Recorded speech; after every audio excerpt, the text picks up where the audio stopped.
Hello, my name is Manfred. In this tutorial I'll talk about the telerik RadDataPager. I'll build a WPF application, something like the Windows event viewer. And typically for event viewers, we are normally interested in the last events that happened. So the goal is to retrieve only these events. In general this means paging, and of course we want the paging to occur on the server. Let's first take a look at the data.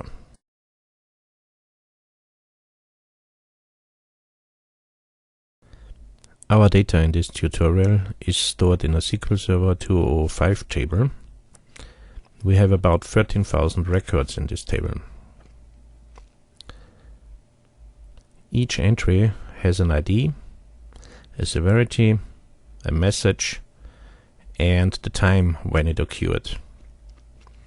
The ID is simple, an identity column, severity integer, some text and a date time.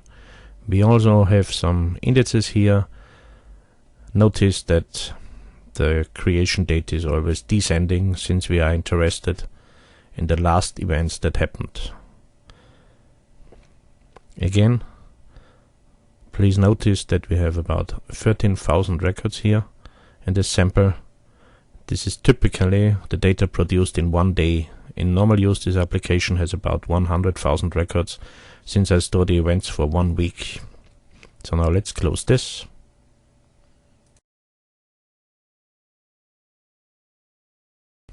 Next, we'll create a WPF application. Click New Project.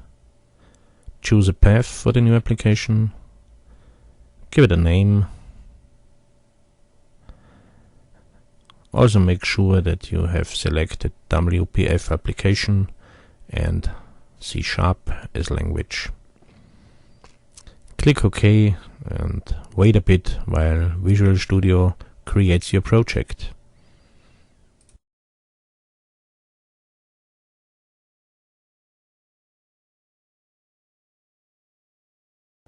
So here we are with our empty main form. First, we'll add a new folder to have the things a bit organized. Sorry that you can't see the whole menu.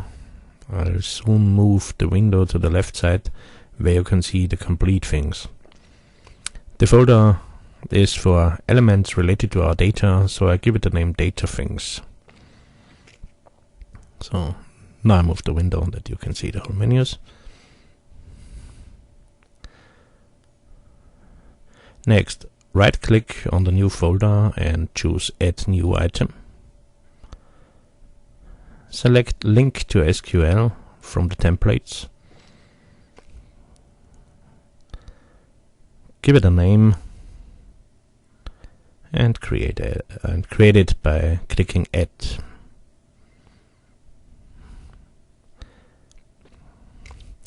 Here we are.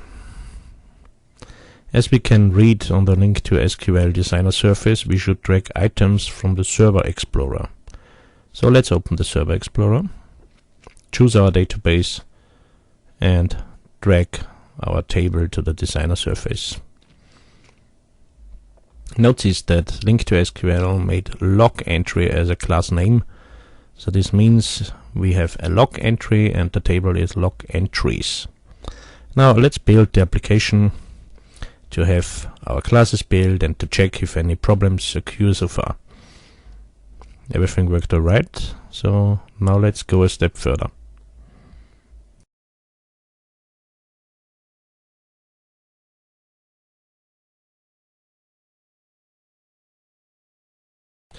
Right click on your main window, choose Properties. In the Properties windows, choose Events and double click Loaded. First we will add a variable for our data context. The naming is data access, in this case the name we gave, followed by data context. Since we placed it in a subfolder, it has a name. Space added by Visual Studio, so we choose Alt plus F10 to add the using. Next we navigate to our event handler, create an instance of our data context, and to see the generated SQL statements, we add a value to the log property of this instance, and we simply use console.out, which will show the statements in our debug output window. To get data we use a simple link statement. Notice we use log entries as property here and select the elements. This will not select any data. For this we have to retrieve data somehow. We use a for each statement where we select single log entry elements from our query result. This loop will not make any sense except to help us debug and see what's going on behind the scenes. So we simply assign something to something. We go to our query and press F9 to generate a breakpoint and hit F5 to run debug. Here we are at our breakpoint. Notice there are no SQL statements in the output window right now. Next I hit F10 to go to the next step in code. Again, no SQL is generated. I hit F10 again, and as the in statement is executed, SQL shows up in the output window. As you can see, this is a simple SQL query which selects all rows from our table. Notice further that when I iterate through our loop, no more SQL is generated. Of course, we've got all our data now. So next, let's close this application and bring the things a step further.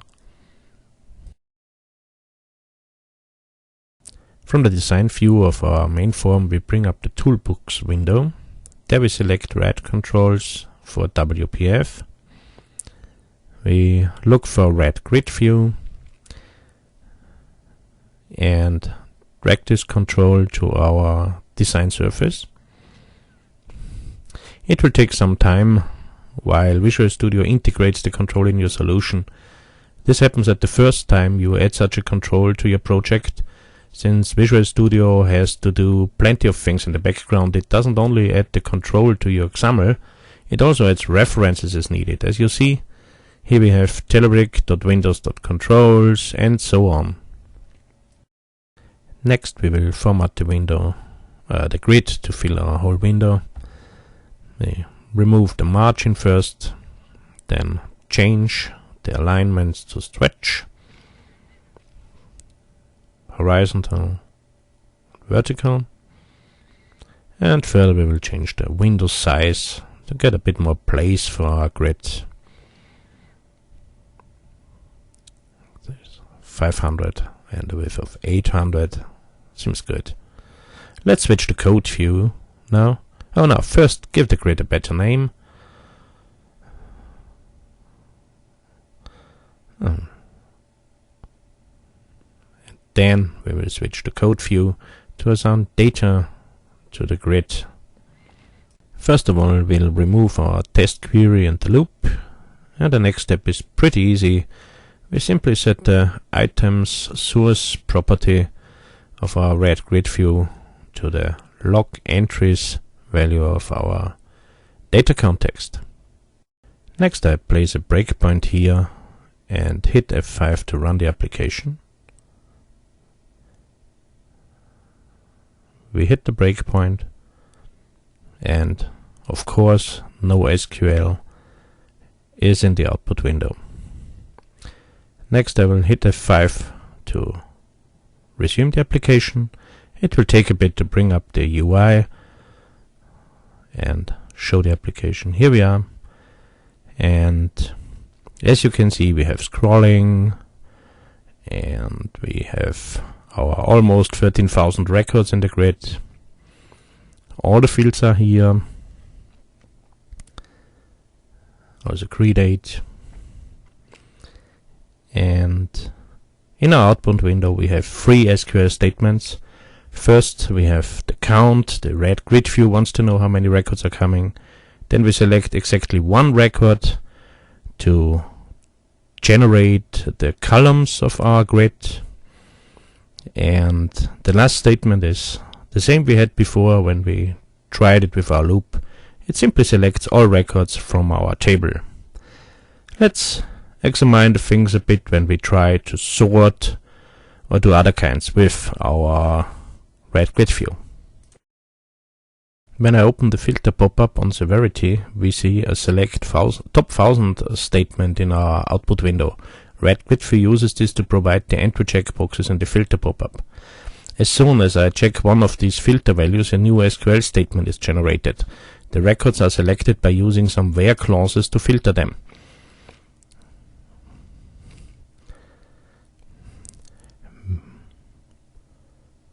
When I click a column header to sort the data, a new select SQL statement is generated. This time it has an order by clause added. But again, except for filtered values, we always select all rows from the table with our SQL statement.